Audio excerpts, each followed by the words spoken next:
There should be a sitcom where the two main characters are podcasters. Oh, man, that'd be awesome. That's assuming a lot of things go right, if it would actually be awesome. I could see it like two guys going through their regular life, picking up material for the cast. So you're already abbreviating it to cast. Maybe that's one of the things that the two characters fight about. One character always calls it a podcast, the other person abbreviates it to cast. And they can't decide what's the more proper way to do it, if they should be comfortable with it, or if they should be formal with it.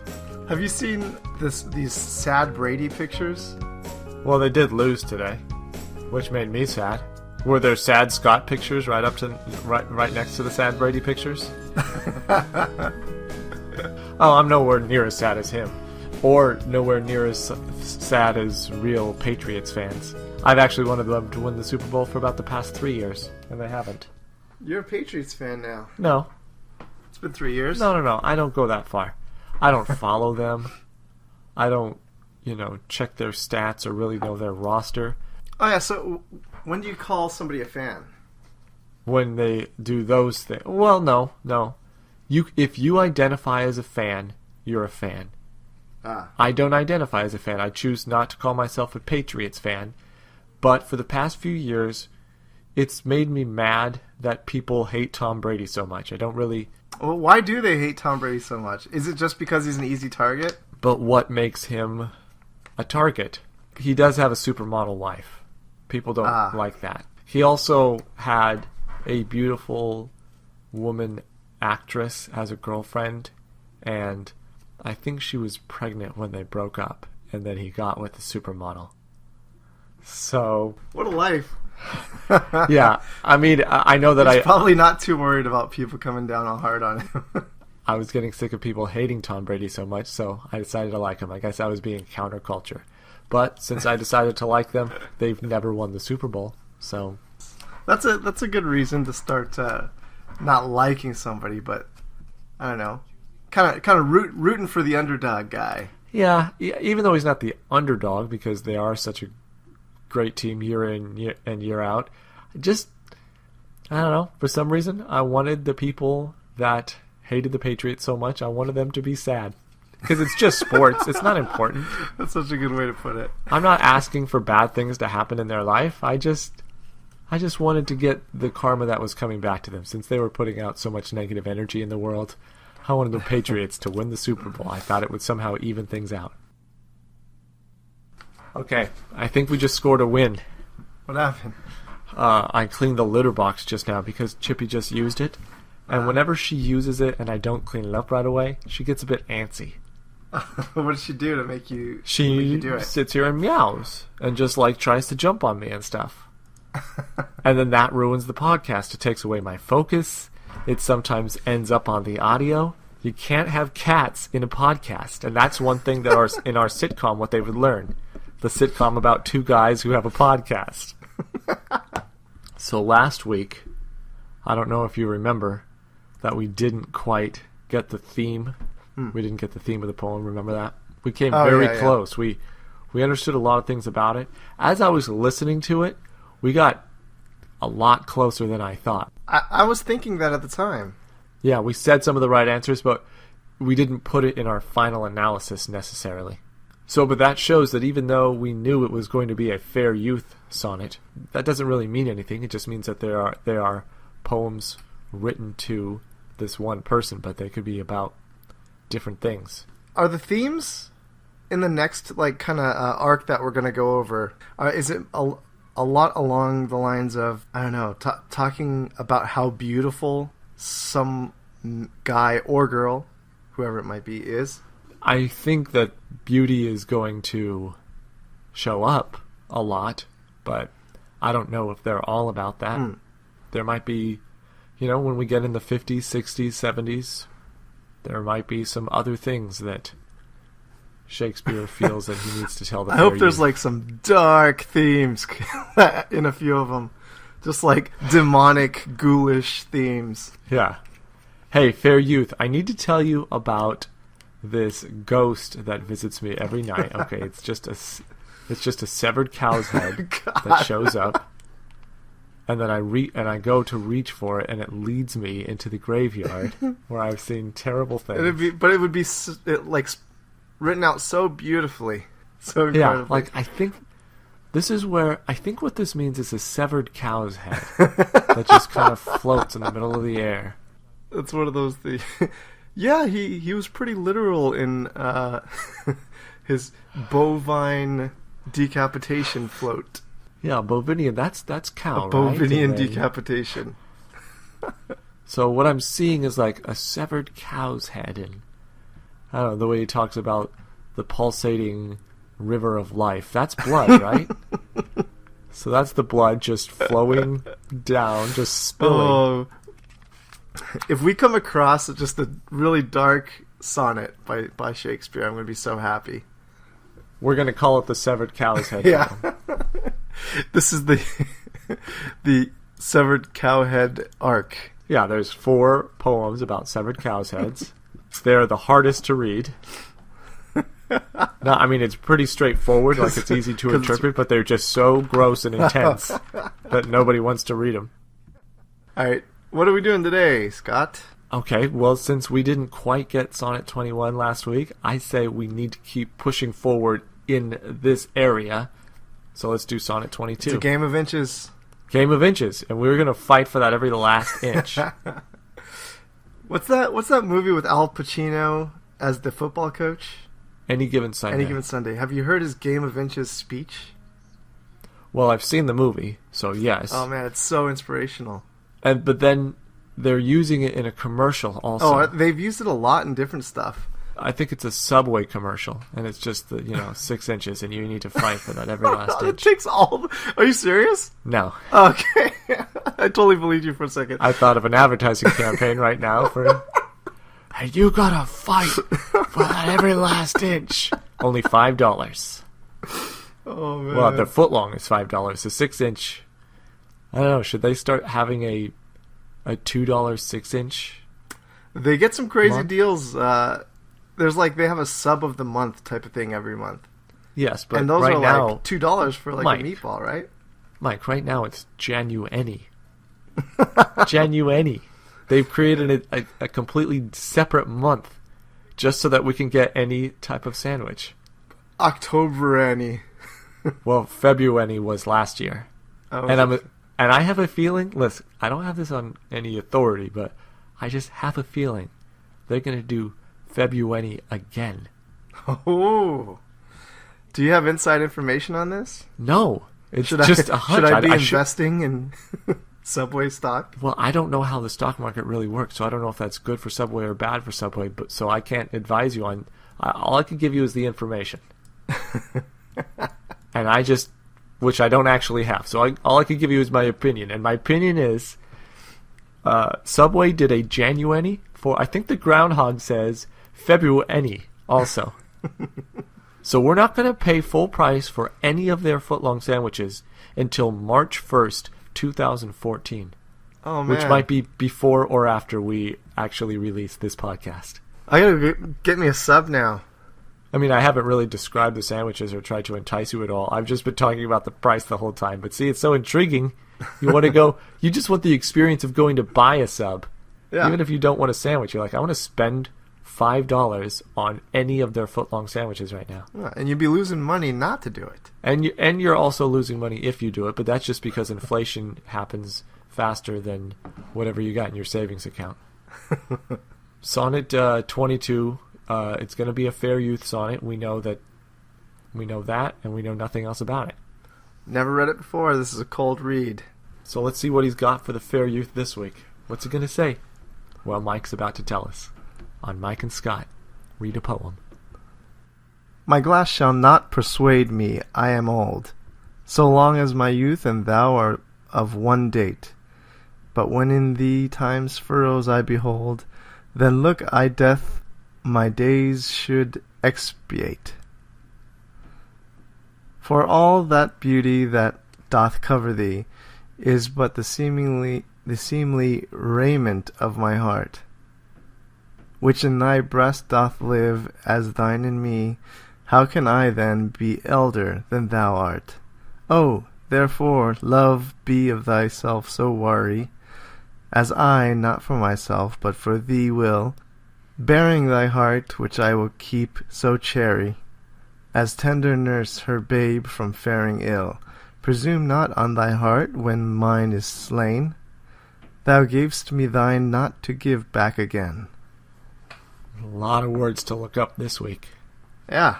Expiate, raiment of my heart. Don't really know what that means. What else was in there? Cherry, C-H-A-R-Y. Yeah, I don't know that one. And I don't know what he's talking about. He's talking about looking in the mirror and not being able to accept his age. It seems like it in the beginning, and I felt like, okay, this is going to be about looking back or thinking about your youth or... Okay, so my glass shall not persuade me I am old. Glass is a mirror. That's how I pictured it. I think so, yeah. But then you took a left-hand turn, and I took a right-hand turn, and we didn't meet up again till the end. So long as youth and thou art of one date. So as long as you are young, there's going to be a part of me that's young. Do you have a semicolon after date? Yes. What are you on, by the way? Shakespeare's-sonnets.com. Okay, and I, as always, or as many times, am on Shakespeare-online.com. So for those of you listening at home, I think I would imagine that the best way to listen to this podcast is to have the poem in front of you, wouldn't you think? Oh, for sure. Especially if you're driving. It's boring when you drive. There's nothing to look at. Have a sonnet to look at. All right, so my glass shall not persuade me I'm old, so long as youth and thou art of one date. But when in thee times furrows I behold, then look I death my days should expiate. I feel he's saying, as long as you are young, I'm not going to feel that old. But as soon as you get old, I'm going to be dead. I'm going to be way up there. So expiate is atone for. Does that throw off my interpretation then? I'm not sure. I just wanted to look that up so that we knew.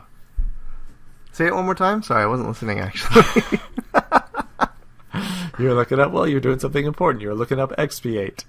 As long as you are young, I'm not going to feel old. But as soon as you get old, then I know I have to prepare for death because it's going to be happening soon. Oh, yeah. That sounds great, actually. All right. We don't know anybody. We're not old enough to experience that yet. Right? Yeah. Because even if somebody was born right now, well, by the time they're 30, somebody born right now, by the time they're 30, we are going to be in our 60s. Yeah, then I'll feel old for sure. I think once people... I started feeling old when people in the 90s started becoming, like, in sports. People born in the 90s are playing hockey and football and stuff. Yeah, as soon as you see the entire arc of somebody's career. Because when you get into sports at 7 or 8 years old, even if you're into it at 5, that's cool, but I don't think you really start looking at stats until you're a little older, unless you're a savant. So you get into sports when you're around that age, and then these people are already there. They're already established. They already have a history. And something like 5 years ago to a kid is a really long time ago. So these people are already old, but then you get a little bit older and you see a rookie like Ken Griffey Jr. for me, and then you follow their entire career. Ken Griffey Jr. has now been retired for a couple of years. He's going to be in the Hall of Fame soon. And I saw his entire career. So, yeah, and I think you were an early fan of baseball too, right? I think I was 7 years. Well, I was 8 years old. His rookie season. Yeah, that feels early. That's like, oh, maybe not. I don't know. I don't know many 7 or 8 year olds and like what the type of stuff that they're into. Are they still watching like Sesame Street at that age? They're getting off of it around that time. Yeah. Yeah. Starting to get into like DuckTales. Well, not anymore, but at that time, sure. Yeah. Well, DuckTales was a few years away at that point. I think your interpretation's good in this first quatrain. All right. So basically, I may look old, but I'm not. I don't feel old because as long as you're young, you're kind of keeping me there, right? Yeah, I'm living keeping a second. Me from feeling old. I'm living a second childhood through you, or teenage years, or whatever you are. Oh, nice. Yeah. Okay. That sounds good. Then look I death my days should expedite. So when you're old, I need to get ready to die. I need to atone for everything. Then look I death. Then look I... There's no comma or anything. What is that? Then look I death, my days should expiate. Yeah, I don't quite get that. I mean, I know I said my general idea, but I can't actually decipher that sentence. Then look I death, my days should I have no idea. The thing that's throwing me off is I. Yeah. Then look I death, my days should expiate. Let's just move on from that. Okay. I think we might have to come back. I want to say then look I death as then I look upon my death. That's what it kind of seems like. Yeah, but I just wish there was a comma or so. I need some more help with this, Shakespeare. Can you put some punctuation in here that would make me read this correctly? Anyway, but like you said, let's move on. So for all that beauty that doth cover thee, so Is but the seemly raiment of my heart. For all that beauty that doth cover thee is but the seemly. Seemly is, I never hear something referred to as seemly. Seemly, isn't that a different way to say it seems like? That might be it. I thought it had something to do with like... Well, let's something... look up... Here, I'll look up raiment. Maybe that'll say something. Okay, and then we'll look up seemly. Raiment is clothing. Okay, so something that... So what's the clothing of my heart? So something that covers my heart.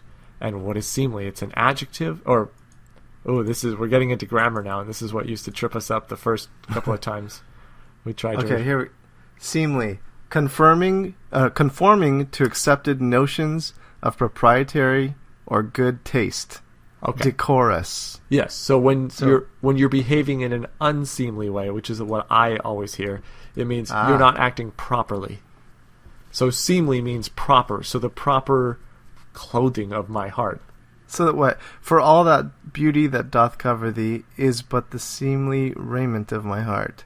Her beauty comforts and clothes his heart, keeps it warm. Heartwarming. He's just saying it's heartwarming. How precious you are. Look at you with your face. Look at you with your face. That's all he's saying. Which in thy breast doth live as thine in me. How can I then be elder than thou art? Alright, so all the beauty that's on you, dresses up my heart, or like covers my heart. Your beauty covers my heart, which is, my heart is in your chest and yours is in mine kind of thing. Like, we're one person, so how can I be older than you? It's like E.T. You know, if you're sick, I'm sick, but right now you are young and vital. Not vital. You are young and what's that? What am I trying to say? Vibrant? Virile. Virile, nice. You are young and virile. So I look in the mirror and I see this old guy, but then as I can't trust the mirror because then I know how I feel. So it's like Behind the Candelabra, the movie that they made about Liberace and how he was with Matt Damon. But that was sexual. See, now I brought it back to platonic versus sexual. Yeah, that was the first thing that it made me think of, though, is that Michael Douglas, it does make him seem like this relationship makes him youthful again. Okay. I feel like we're onto something good here. I think we're doing it. You're doing it, Scott. All right. So, therefore, love, be of thyself so weary as I, not for myself, but for thee will, bearing thy heart, which I keep so chary as a tender nurse, her babe from faring ill. So while I don't know what all those words mean, I think he's saying, take good care of yourself, because I'm gonna, I don't know, handle your emotions very well. I'm gonna be just a really good person for you, but you need to be looking out for yourself also. Yeah, I see that too. All right, but make it better. Go.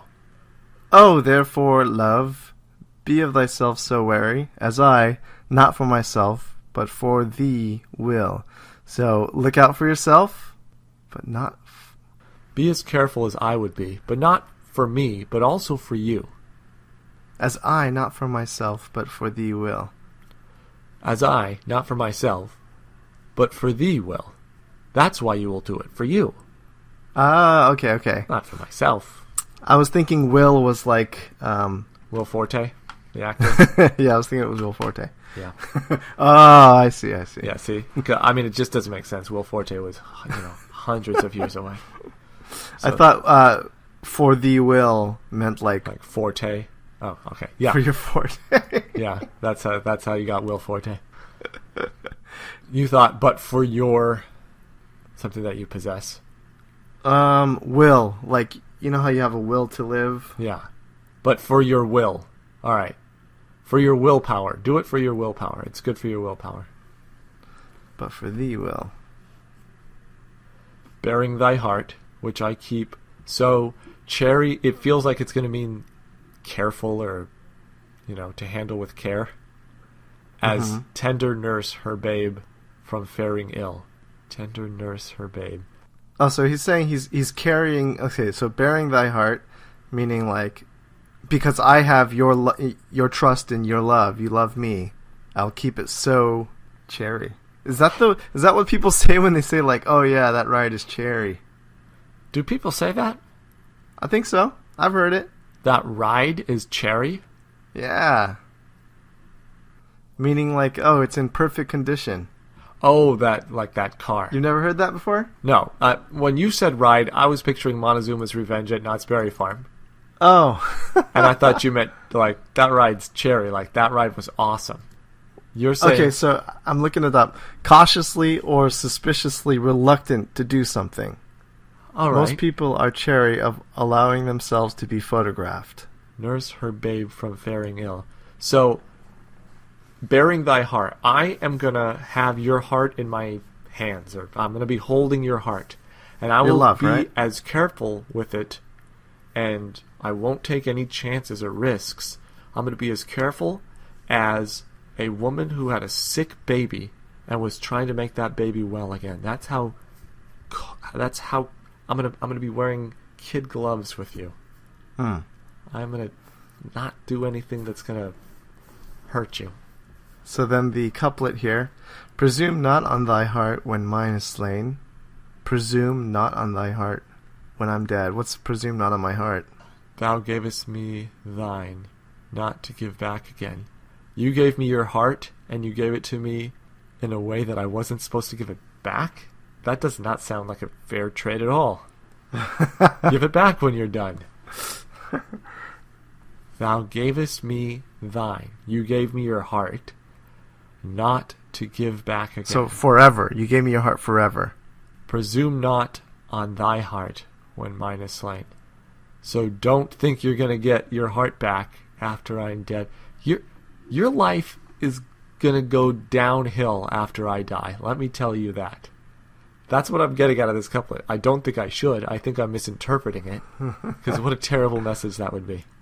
Presume not on my heart when mine is slain. So when I'm dead, presume not on your heart. Is he saying like, yeah, don't expect it back? Or is it if he's just heartbroken, not when he's dead? Or if maybe you break my heart, I'm gonna break your heart. Yeah, okay. Does that feel a little bit better than when I'm dead? You're gonna go down in flames? Oh, I don't think he says if you break mine, I'll break yours. But I think it's something similar to like, presume not on thy heart. I don't know. I just feel like he's saying, I'm not going to do the same thing to you if bad things happen to me. Yeah, presume not on thy heart when mine is slain. So, it seems like he's saying, don't think that I'm going to do the same thing to you. I don't know. Presume not on thy heart feels to me almost he's saying, don't assume that you're going to get your heart back when mine is broken or when I'm dead. We're just getting really tripped up on presume not on thy heart. We've never seen presume used this way. All right. Thou gavest me thine, not to give back again. These are some rough sonnets, man. So okay, thou gavest me thine, not to give back again. I think that to me clearly says, you gave me your heart forever. So I just feel like that kind of translates the previous sentence to me, or line, to be something like, don't think I'm going to stop loving you when I'm dead or when you've stopped loving me. because you gave me your heart forever. I am going to haunt you. I'm going to take the form of a severed cow's head, and I'm going to float in midair. And thus begin the severed cowhead sonnets. 22 through. Well, from the top, I'm looking in the mirror and I see an old guy. But I don't believe it. Because you are this young, beautiful thing, and you make my heart feel like I'm a young, beautiful thing. But if you get old, of course, then I need to get ready to die. So, you give me your heart, I'm going to take care of it. I'm going to be such a good keeper. It's going to be like the Stanley Cup. The people that carry around the Stanley Cup, how they're wearing the gloves, and they're not going to let anything bad happen to the Stanley Cup. That's what I'm going to be like to you. Now, if things don't go well for me, don't think that I'm going to stop loving you. You gave me your heart forever. I don't know. I still can't get the ending. I tried to mash kind of like both of our things in there.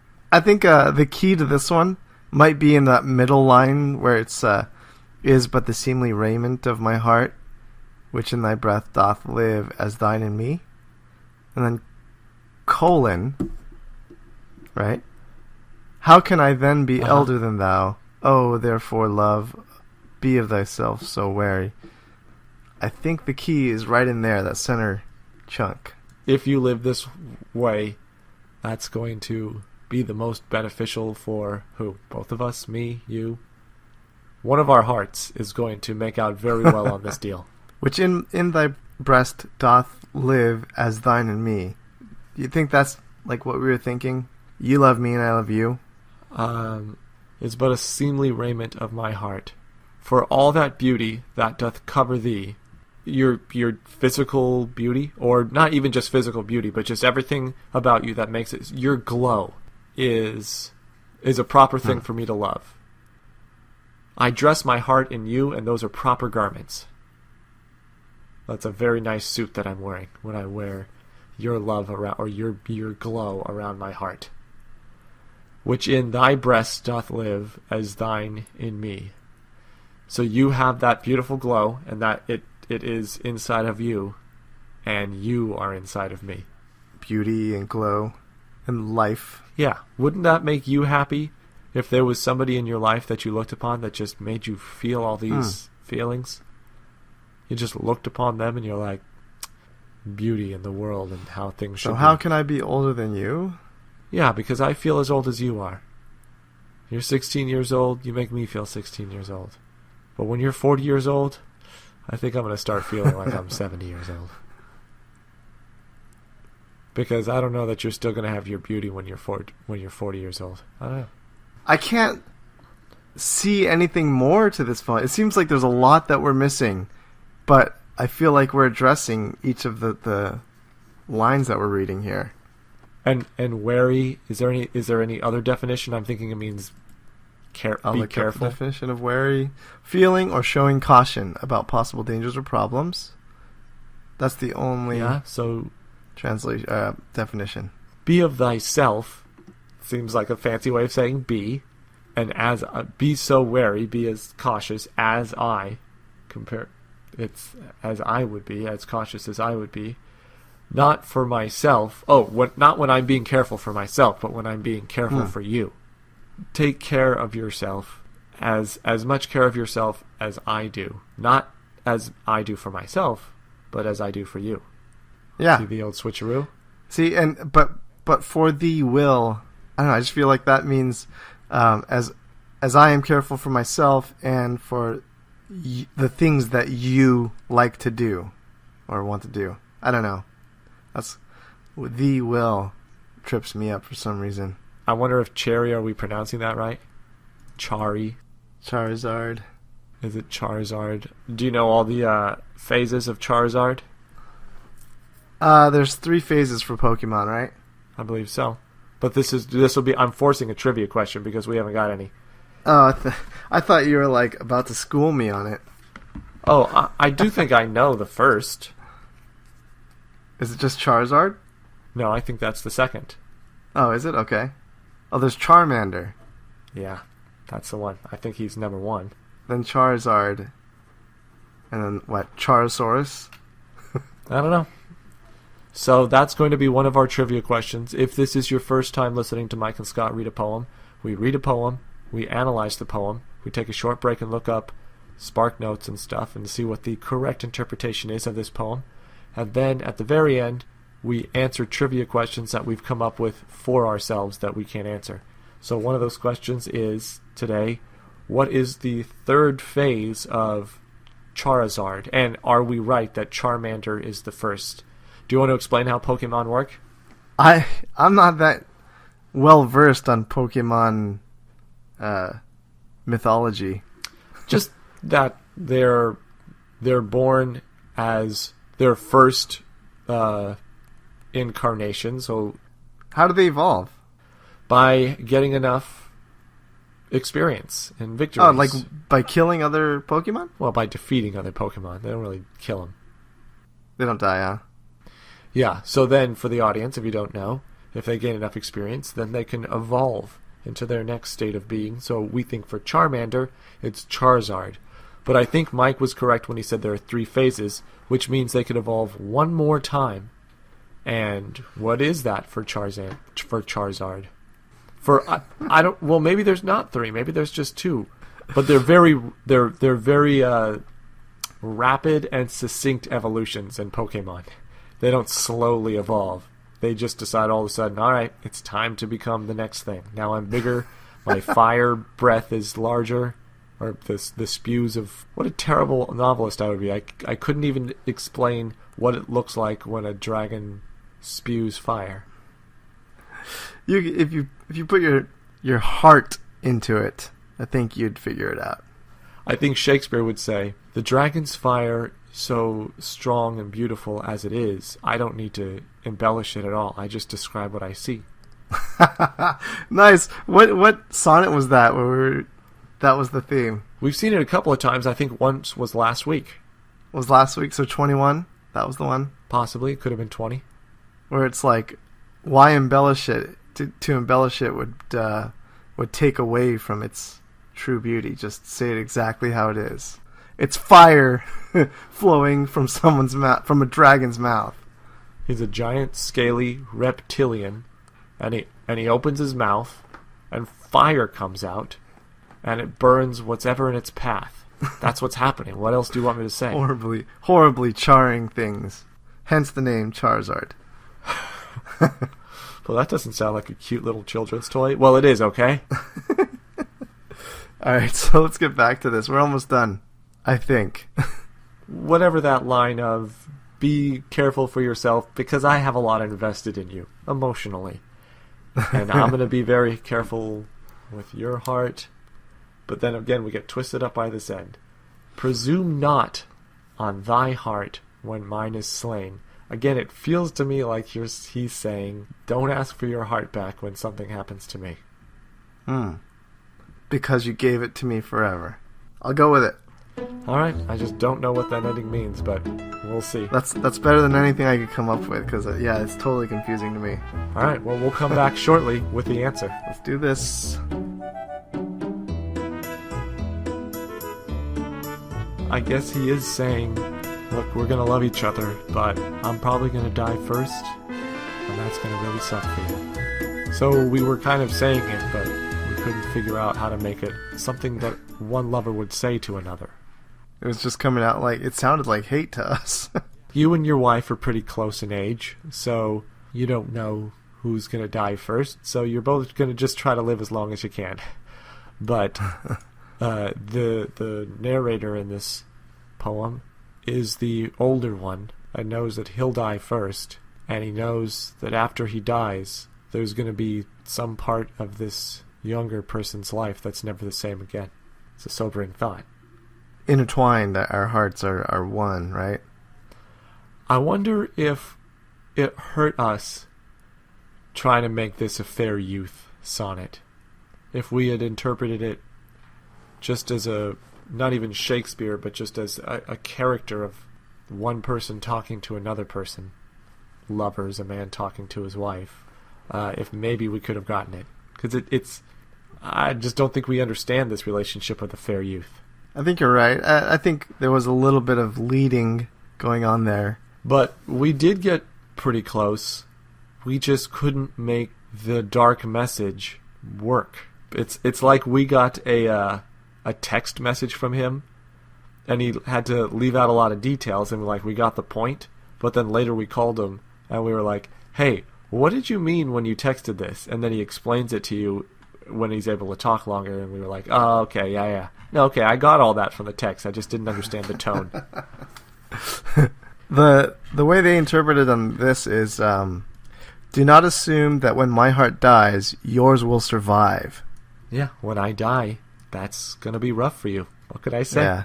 Yeah. I'm sorry. So, the other thing is, this assumes that whoever he's talking to loves him back. Sometimes I think of the fair youth as a one-way operation. That Shakespeare is in love with his fair youth, but that the fair youth, I just don't know what he thinks about Shakespeare. But probably because most of this is professions of love, right? Not talking about how happy I am that you love me. Most of it's just like, I love you so much. And I'm going to compare you to things, like a summer's day. It's clear in this poem that Shakespeare at least is imagining that the love really loves him back. Yeah. That is kind of a sweet thing to say to somebody. If you were to say to them, I'm going to love you so much that when I die, it's going to suck for you. That's how much I'm going to love you while I'm alive. That you're going to be ticked off when I'm dead, because then there's not that person to love you as much as I was loving you. I know I'm making it a lot less romantic now. No, but Shakespeare takes that idea and makes it romantic just by the way he writes it. I've got such a newfound respect for, the figure that we call Shakespeare. Because now you realize that he actually wrote things. It was true this whole time. You were never quite sure. You're like, yes, I've heard that there's a man named Shakespeare. I've never actually seen his work. Have you heard of the conspiracy theories behind him? Yes. Yes, so that it could have been many people writing under the pen name of Shakespeare, or just one guy writing under the pen name of Shakespeare. But also they came out with a movie a couple of years ago.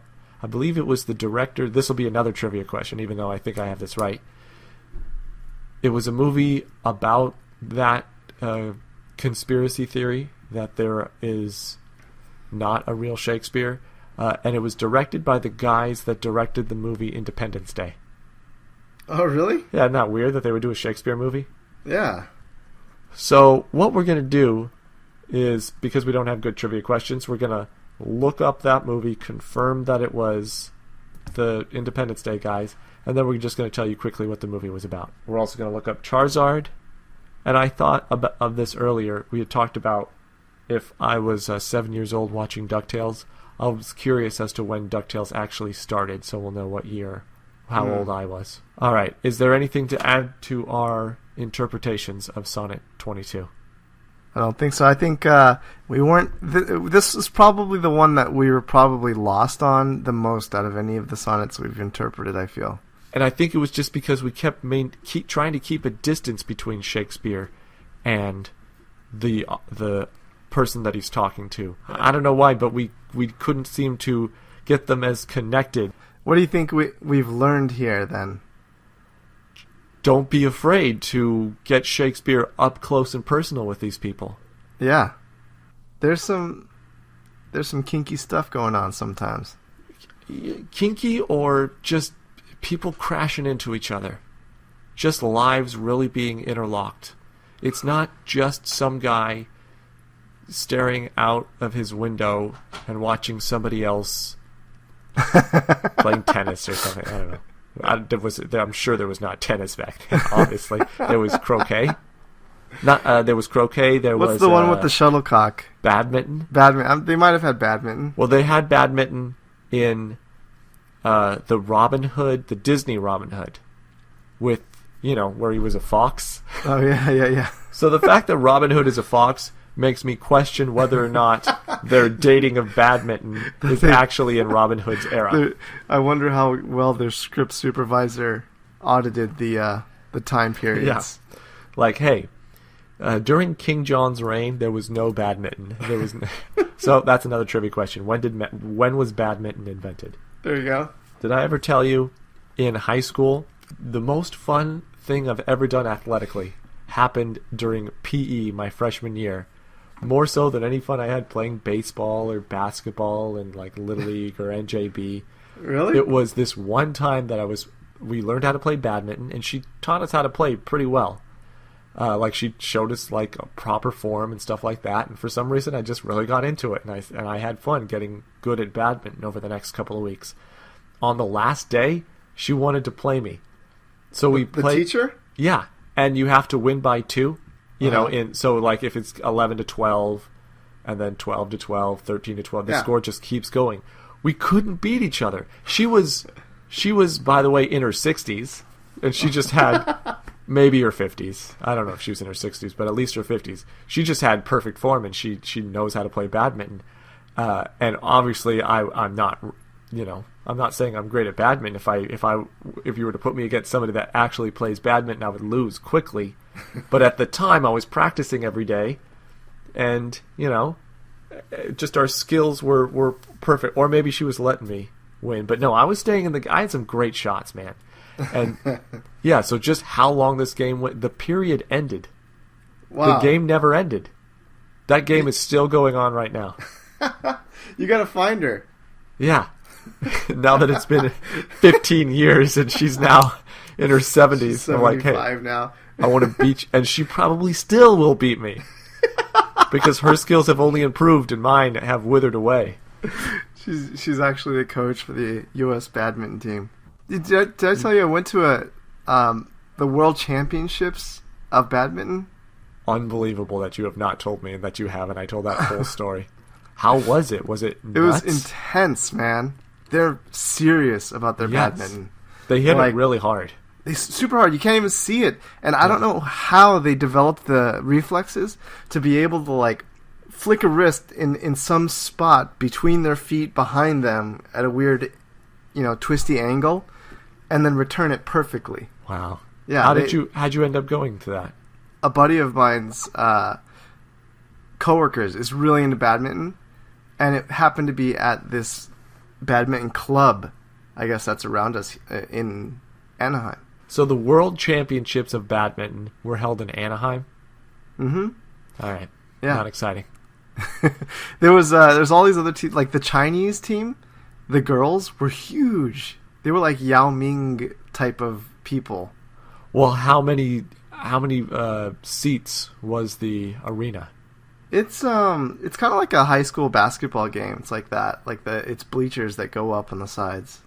That was the World Championships? Were there cameras? Nope. At the World Championships. At the Worlds? It's qualifying for the Olympics is what it was. Oh, okay. So all right, that's much more important. I thought that these were the World Championships. Like, this is the best you can get. No, probably the World Championships of badminton is probably the Olympics, right? Or maybe they have one every year. I don't know. I think most sports have. They got something every year, right? Yeah, their thing.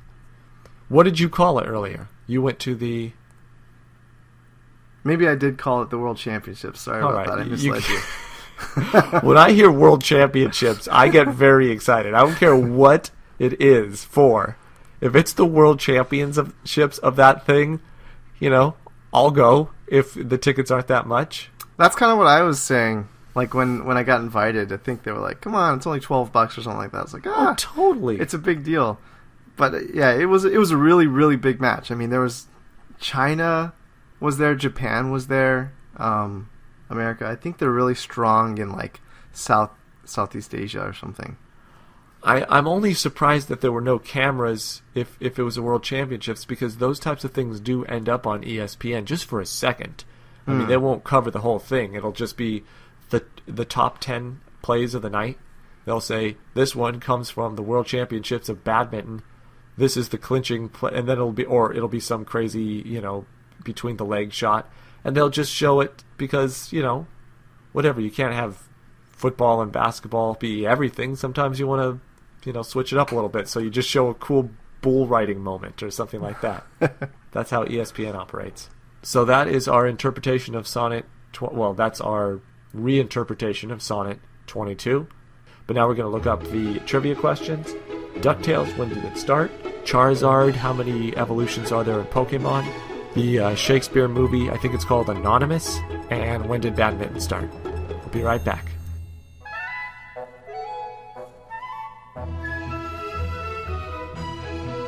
Badminton when it started.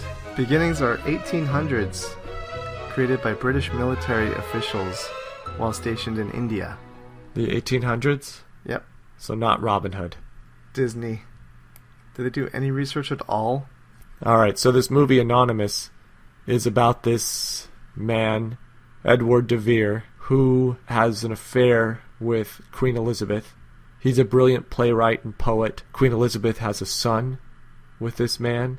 And then he discovers that he himself may be the queen's son. So this might be incest or something. And then there's some sort of political intrigue here, and then the queen declares that his plays will never be known by his name. And then Shakespeare starts to perform these plays. Ah. And takes credit for writing them. So Shakespeare was a real guy, but he was possibly just some bum who got lucky? Yeah, just some dude. But he's dead now, whether or not he was truly the author or not. Yeah, directed by Roland Emmerich, who is the director of Independence Day. Dude, these collars, they're so intricate looking. I would, mine would be all crushed and wrinkled at the end of the day. Could you imagine getting home and having to take that off? Throw it in a big pile of laundry with all your other ruffled collars. Yeah, like how would you hang up? So, well, how many do you need? How many of those collars do you think he had? I don't know, was it like a formal thing? Well, again, we just need to watch Shakespeare in Love. But now we don't even know if Shakespeare in Love has anything. He might not have been the author to these plays. Charizard, did you look that one up? His name in Japan is different. It's a Lizardon. Huh. Wait, does Charizard even evolve from something? I thought from Charmander. Oh, here we go. No, it evolves from Charmeleon. Oh, Charmeleon. Who's Charmander? It is the final form of Charmander. So it starts with Charmander, and then it goes to Charizard. No, it starts with Charmeleon and then Charmander. Charizard. Charmander is the third? I think so, yeah. It evolves from Charmeleon, starting at level 36. It is the final form of Charmander. It can Mega Evolve in 2 forms. Alright, so say it one more time officially now. Hold on. This website's written terribly. Charmander evolves into Charmeleon. Where does Charizard come into this? Charmeleon evolves into Charizard. So, Mander, Melian, Izzard. Ander, Elian, Izzard. Yeah. Okay. And that's how we play Pokemon Evolution on Mike and Scott Read a Poem. DuckTales premiered 1987, so that was earlier than I thought. 1987? 1987. Wow. I think it didn't start on the Disney Afternoon. I think they put it there. Well, I guess I could read this whole thing, but I'm not going to. You guys don't care about that. You just care about the fact that it started in 1987 and that it was based on the comic books. Uncle Scrooge was the name of the comic books. There's a comic book? Yeah. And I should have looked this up too, but there is apparently a comic book that an Uncle Scrooge comic book that is the plot of the movie Inception. What? So that if you they go into dream states and there's different layers of dream. I haven't read the comic book, but that's this thing that people like to say. I need this comic book now. All right. Well, maybe next week we'll talk about it. So that's something to look forward to. We'll do Sonnet 23. We'll do hopefully a better job because we're not going to be afraid to get those 2 characters close. Yep. We're going to be brave and really analyze the poem the way we should. That was our pitfall this week. Yep. Just fortune favors the bold, and we were not the bold. So I hope you've learned that this week. That's the lesson that we learned. Like you said, yeah, every week we could learn a lesson. Yeah. No, I think this will be the only lesson we ever learn. We also learned that Charmander evolves to Charizard. Which I'll forget tomorrow. We need to come up with some sort of remembering device. Yeah, so we're going to develop mnemonic device for Pokemon knowledge for the lay fan. We're not even lay fans. We're not even fans. As I said earlier, how do you know that somebody is a Pokemon fan? They declare themselves